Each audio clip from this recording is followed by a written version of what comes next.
Всем привет, вы на канале Польза.нет, меня зовут Саня, и сейчас мы идем топить то, что топить нельзя. Это Redmi Note 14 Pro 4G, не путайте с 5G. Чуть позже объясню, какие Redmi вообще есть. Так делать ни в коем случае нельзя, это эксперимент исключительно для вас, чтобы понимать, что вот вы его уронили в воду, допустим, провел он в луже 1,5 секунды.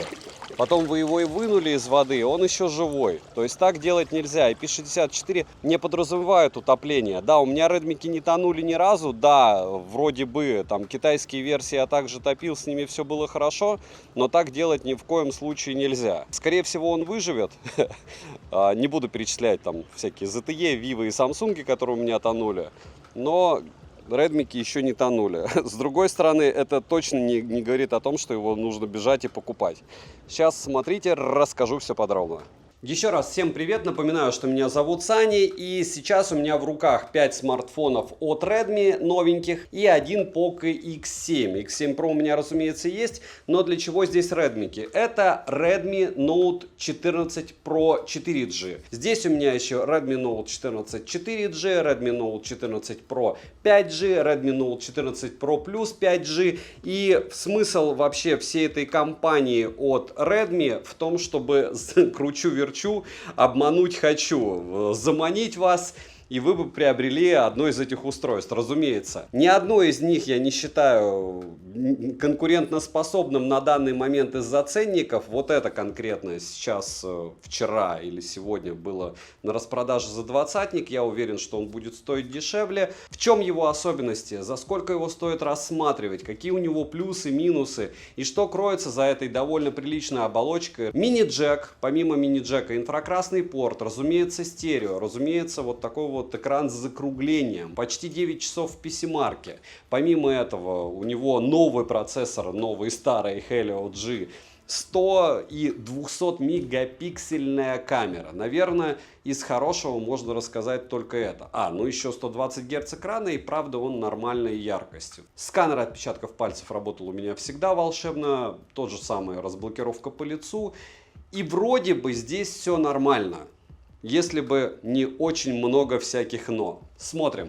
Распаковка. Поставляется данный смартфон в коробке с названием, изображением и краткими характеристиками. Упаковка обыкновенная. В комплекте мы имеем сам смартфон с наклеенной защитной пленкой, силиконовый чехол, краткое руководство и блок питания на 45 Вт. Кабель для зарядки с USB-A на Type-C и ключ для извлечения слота под 2 сим-карты или одну сим-карту и карту памяти до 1 терабайта. Вес смартфона составляет 182 грамма, а габариты 162 на 74 на 11,8 мм вместе с блоком камер, и без него 8,3 мм. 7 обзоров в неделю выгружаю, ежемесячно разыгрываю по одному смартфону Poco X6 Pro. Для участия в розыгрыше необходимо подписаться на этот YouTube-канал с колоколом, оставить любой осмысленный комментарий больше 5 слов, и либо в комментарии, либо в описании своего канала указать свое имя в телеге. Подписаться на телеграм-канал скидок, первая ссылка в описании, и вы автоматически в розыгрыше. Все розыгрыши в конце каждого месяца на стриме, приходить на стримы не обязательно. Отзывы победителей в группе в ВК. Перейдем к смартфону. Начнем. В продаже есть черная, голубая и фиолетовая расцветка данной модели. Дизайн модели такой же, как у Redmi Note 14 Pro 5G. Грани закругленные, ко всему рамка пластиковая, как и тыльная часть. Вообще и на Poco X7 похож, разумеется. Сборка устройства неплохая, ко всему смартфон имеет стандарт защиты от влаги и пыли IP64. Разумеется, это супер мелкий дождик, топить его нельзя. На корпусе расположена кнопка питания, качели регулировки громкости, ИК-порт и мини-джек на 3,5 мм, который является той дыркой, помимо Type-C-шника, куда может попасть вода. Разъем USB Type-C OTG версии 2.0, микрофоны и стереодинамики с поддержкой Dolby Atmos. Кстати, звук здесь, хоть и с небольшим перекосом между динамиками, что в целом ожидаемо, в принципе, он приличный. Я ожидал худшего. В настройках есть предустановки звучания и даже кастомный эквалайзер. Bluetooth аудиокодеков достаточно. Линейный вибромотор по оси Z. С учетом веса и габаритов ощущается он дешево. Летим дальше. Смартфон оснащен AMOLED-дисплеем на 6,67 дюйма с разрешением 2400 на 1080 пикселей с защитой Corning Gorilla Glass Victus второй версии. Плотность пикселей 395 ppi, пиковая яркость по моим замерам 1700 люксов, на 100% яркости 760 люксов. Притом во время игры он, кстати, сбрасывает только до 600 люксов, но с играми отдельная история, она очень печальна, позже расскажу. Частота обновления экрана максимум 120 Гц. Результат теста на частоту дискретизации касания вы видите на экране. Мультитач, разумеется, на борту. Экран спокойненько откликается на 10 касаний одновременно. Always on display в наличии, но только 10-секундный, то есть считайте, его и нет. Показатели шума выше 20% при измерении прибором Радексом не поднимаются. Если ТК измерять, то до 50, но опять же в тех диапазонах, которые вы вряд ли будете использовать, так что с шумом я не скажу, что здесь все плохо, все в порядке. Система безопасности оснащена сканером отпечатков пальцев, функцией распознавания лиц и, разумеется, стандартными способами. Завести можно 5 раз один и тот же отпечаток пальца, что привычно для Xiaomi, они это упорно не меняют и считают, что это хорошо. И биометрические данные, разумеется, можно 2 лиц завести. По отпечатку расположен он низко, отрабатывает он, в принципе, у меня 10 из 10 раз, но долго.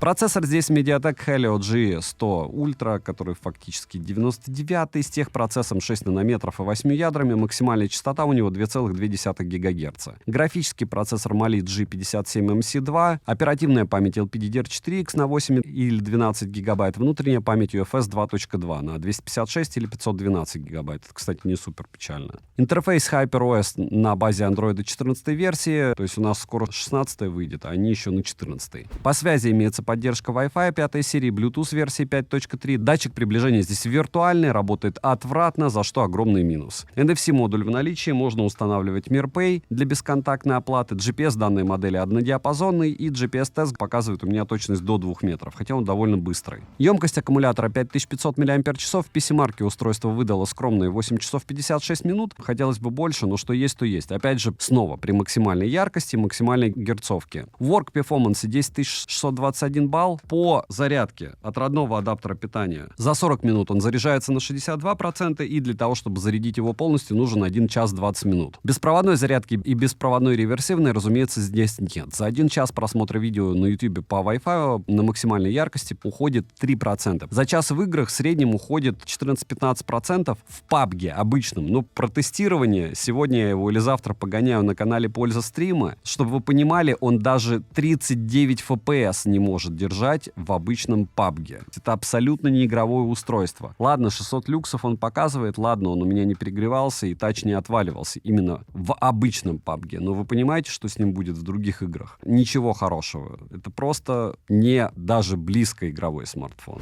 Перейдем к тестам. В тротлинг-тесте выдают 213 гипсов максимально, в среднем 208 и 190 гипсов минимально, при 100 потоках на 60 минутах. В Geekbench в синглкоре 663, в мультикоре 1836, в GPU-скоре 1304. Что он выдавал в 3D-марке, вы видите, устойчивость чуть ли не 100%, там 99%, 97%. Почему? Потому что здесь нечему греться, так как в Antutu он выдает результат в 428 тысяч попугаев, и это непростительно, неприлично мало в 2025 году, даже для 2024 мало. Storage-тест показывает 57 тысяч. В системе первое время он летал, потом стал подлагивать, и сейчас он работает стандартно на 400 тысяч попугаев. Переходим к камерам. Основной сенсор Samsung S5K HP3 на 200 мегапикселей с апертурой 1.7, и магии он никакую не делает. Оптическая стабилизация у него есть, фокус на расстоянии в 23 мм и разрешение для видеосъемки максимальное 1080p 60 fps. Сверхширик на 8 мегапикселей с апертурой 2.2 и углом обзора в 120 градусов, и макросенсор на 2 мегапикселя с апертурой 2.4. Фронталка на 32 мегапикселя с апертурой 2.2, максимальное разрешение для съемки видео у нее 1080p 30 fps. Я сравнивал данную модель со смартфоном Honor X9C. Если кратко, то лучше показывает изображение Redmi. В любом случае, короткие примеры, как и сравнение, вы сейчас увидите. 1080p 60 fps. И я вам скажу, что хотя у Honor есть эти 1080p 60 fps, я почему-то вижу прям лютейшие тормоза. Но у Honor есть и 4К 30 fps. Но если они такие же, как эти 1080p, это такое себе. Мы сейчас попробуем. О, автофокус лучше работает у Honor, видите? Еще одна попытка. Да. Xiaomi он прям глючит. Ну и 4К 30 fps против 1080p 60 fps. Redmi против Honor. Ну, опять же, Honor вы видите сейчас в разрешении 1080p все равно, потому что все это X15 максимум, все это горизонтально, а не вертикально. Вертикально, а не горизонтально. Договорился, да? И вот так при X, X8 против X8 будет все выглядеть. Правильные цвета на Honor. Говорю, вообще Redmi в принципе с этой линейкой сделала непонятно что. Но вот это вот что за тормоза у Honor при съемке. Если вы их видите тоже, то напишите. И 1080p 60 fps я видел такие же тормоза. Странно. Фронталка идентична 1080p 30 fps максимум у обоих. Redmi просто жжет. Видите, в чем разница на фронталках, когда я говорю про Rolling Shutter? Ну что, 4К 30 fps против 1080p 60 fps у Redmi. У Redmi 1080p 60 fps, и вот эти вот 4К 30 fps, которые есть волшебные у Honor, по мне это вот стационарная тема. То есть если так снимать, не двигая, то норм. Чуть-чуть начинаешь двигать и все. И ограничение у Honor 10 минут, разумеется. Если же оба снимают 1080p 60 fps, все равно Honor тормозит. Почему? Скорее всего процессор. Либо оптимизация, либо непонятно что. То есть зачем они сделали эту камеру у Honor, не совсем понятно. Вообще это должна была быть разнос Redmi в одну калитку, а получилась какая-то лабутень. Надо было с Poco X7 сравнивать, потому что там все-таки Poco X7 предпочтительнее по мне. И здесь по цветам в десятки раз правильнее Redmi. То есть Honor показывает лабутень. Давайте, может, зума X2. X2.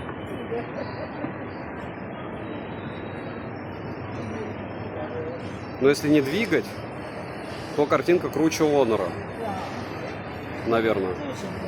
Но это не точно. Надо смотреть потом на компе будет. Так, 1080p 60 fps.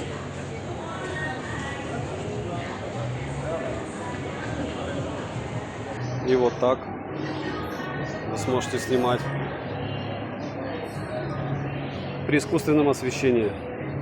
Официально почему-то тач на Redmi работает значительно быстрее на разблокировку, чем на Honor, хотя так не должно быть.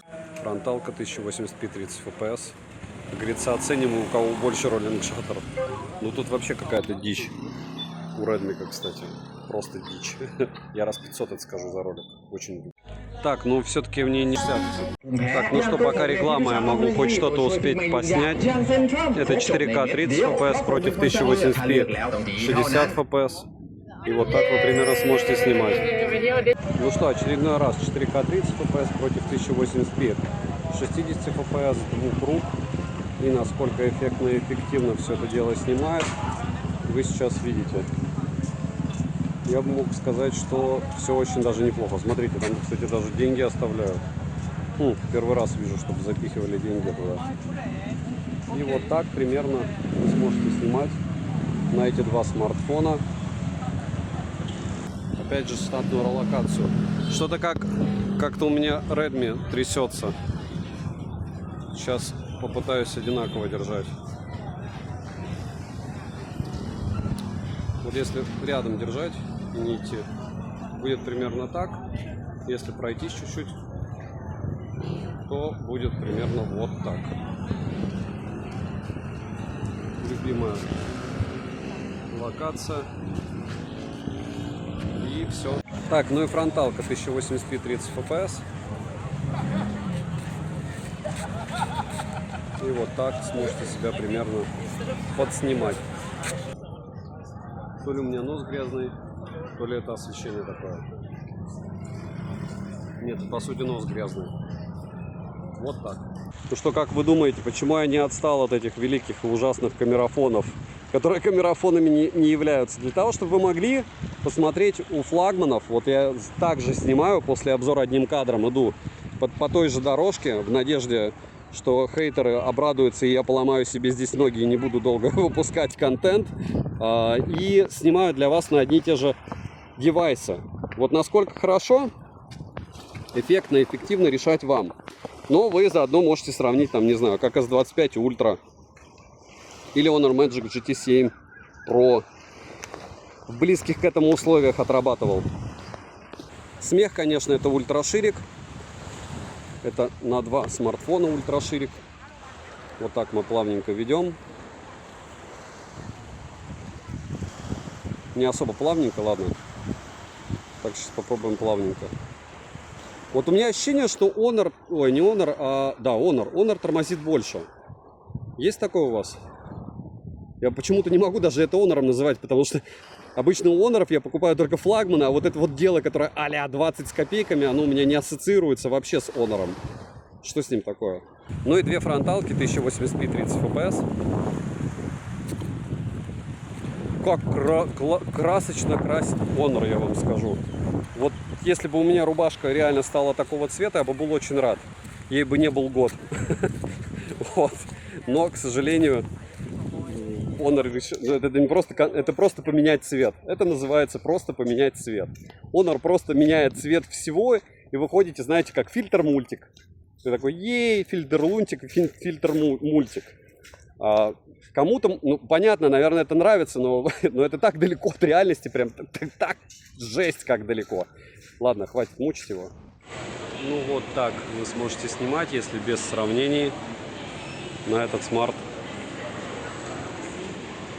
Очень даже неплохо. Я просто все время вспоминаю, как пиарили Realme 14 Pro Plus, точнее не пиарили, а тестировали, и все говорили, ну есть там 4К 30 FPS, да и черт с ним. Вот смотрите, какой ролик шаттер. Лютый просто. Но зато он в 1080p 60 fps. Вот так же снимали, и все. Аккуратненько, только не двигаясь, и с хорошим освещением. Плохо, что 4К нет. И повторяюсь, Smart Overprice. Но мы должны протестить все. Такая вот милота. И вот так, если вы на фронталку будете снимать какие-нибудь штуки. Мороженка на фоне Uniqlo. Ну чего, белый, не белый, красный, красный. Красный соответствует. Ха-ха-ха. Нормально снимает. Но просто так снимает и смартфон за 1014. Вот. Вот. Ну что, 1080p 60 fps. Вот такая работа со светом. Диоды, кстати, видны. Не все так плохо. И вот так вы сможете снимать чуть ли не в идеальных условиях. Почему? Потому что свет рассеянный, никаких прямых лучей, ничего. Никаких теней практически нету. По стабилизации видите сами. Она кажется плохая, когда ты не сравниваешь ее с Honor, правда? Но когда мы сравниваем ее с Honor, все стоит на свои места. И вот так можете себя снимать на фронталку. Сейчас будем еще пробовать в лифте. Это не камерафон, конечно же. Хотя за эти деньги хотелось бы, чтобы он снимал приличней. Ну и лифт 1080p 60 fps, съемка с одной руки. Вот так вы сможете снимать на этот смартфон себя в лифте. Я вам скажу, что да не хуже он, чем тот же. Или хуже. Что там с шумами? Да, шумов море. Надо сравнивать, смотреть. Хотел вспомнить Realme 14 Pro Plus, но надо реально смотреть и там картинку уже на YouTube и в исходниках. Потому что то, что я вижу на экране, не всегда будет отражать то, как реально это дело все запишется. Потому что я еще вижу, по-моему, плохую стабилизацию, если я правильно вижу. Но не факт. Ну что, единообразие никто не отменял, несмотря на то, что это дешевый смартфон, тестирую его относительно, опять же, давайте честно, в долларовом эквиваленте 190-180 долларов, это все-таки не космос. Хотя помним про Poco X7, который может быть и не в десятки раз лучше, но не будем пока о их друзьях из Poco. Вот так вы можете снимать на основном модуле 1080p 60 fps, 30 fps только на ультраширик. И насколько это эффектно и эффективно решать, разумеется, как всегда, вам. По мне, все очень даже прилично. И насколько это все вам подойдет, решать вам, но 4К здесь нету. Хочется тормознуть с сравнениями 1080p 60 fps. Вот так можете снимать. Насколько эффектно и эффективно, решать, разумеется, вам. И, наверное, если нести аккуратно, вот сейчас я в одной руке нес, вот сейчас попробую в двух, то все будет хорошо. Только пытаться ничего не навернуться, да, одновременно. Все-таки вроде безопасно, а вроде один раз не туда наступишь и минус кость. Люблю я такие штуки записывать, но вот сейчас с дополнительным освещением 1080p 60 fps, как говорится, скажите, что вот это не флагман.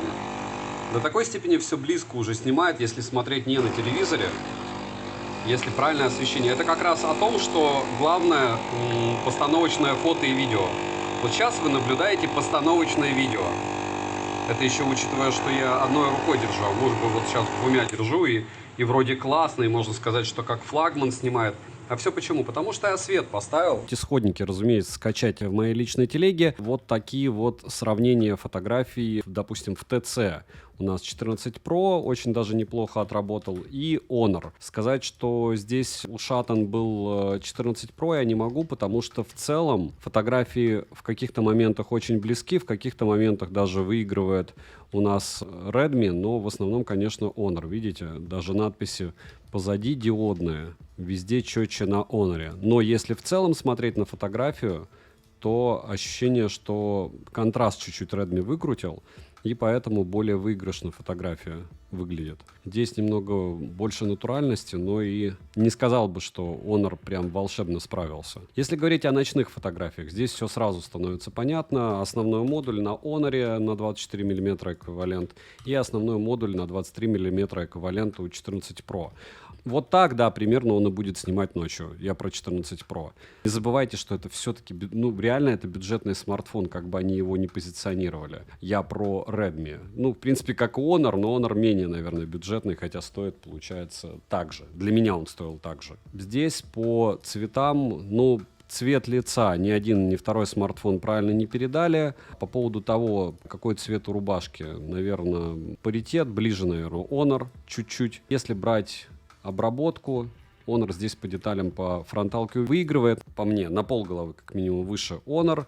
По съемке фото вы можете не согласиться, посмотрите все сравнения, все исходники, потому что фотографий для сравнения дела много, но смысла сравнивать не вижу. Слишком все очевидно. Минусы: плохо работает датчик приближения, пластиковая рамка, экран не имеет поддержки HDR, мало производительности и, в принципе, это мертворожденный смартфон при существовании таких смартфонов, как Poco M6 Pro с значительно ниже ценником и Poco X7, который ушатывает вообще во всем. То есть здесь основная тема — это маркетинговый слоган 200 мегапикселей для того, чтобы в ритейле, наверное, люди приходили и им это дело, извините за грубость, втюхивали. Цену можете посмотреть по ссылке в описании к видео. Не забудьте подписаться на телеграм-канал скидок, взаимопомощи и мой личный телеграм-канал по ссылкам в описании. Обратите внимание, что на распродаже он стоил 20 200 рублей, где-то дешевле, где-то чуть-чуть дороже. Ну, его красная цена по мне 1017, если не ниже. Почему? Потому что здесь нет ничего, за что можно зацепиться, чтобы его утрированно как маркетологам продать. Отдельно стрим будет посвященный Redmi на канале «Польза стрима». Они у меня все на руках. Объясню, что, из чего выбирать, но при наличии модели от Poco я в них смысла не вижу. И при том, что могут Realme делать с своими камерами и телевиками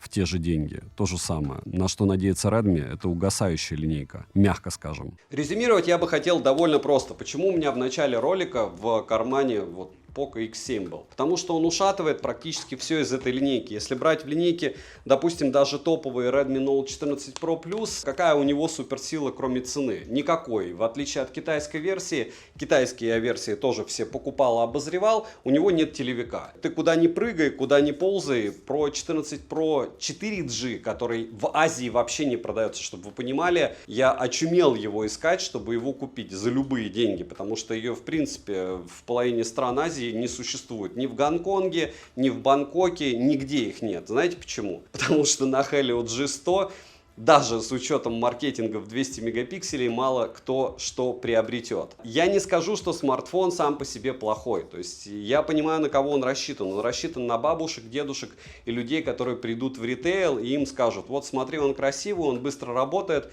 а пока ты туда ничего не установишь, ты эти 400 тысяч баллов в Antutu особо ощущать не будешь, а потом уже с течением времени, как я его тестировал, все хуже и хуже. По фотографиям исходники в моей личной телеге, они, мягко скажем, печальные.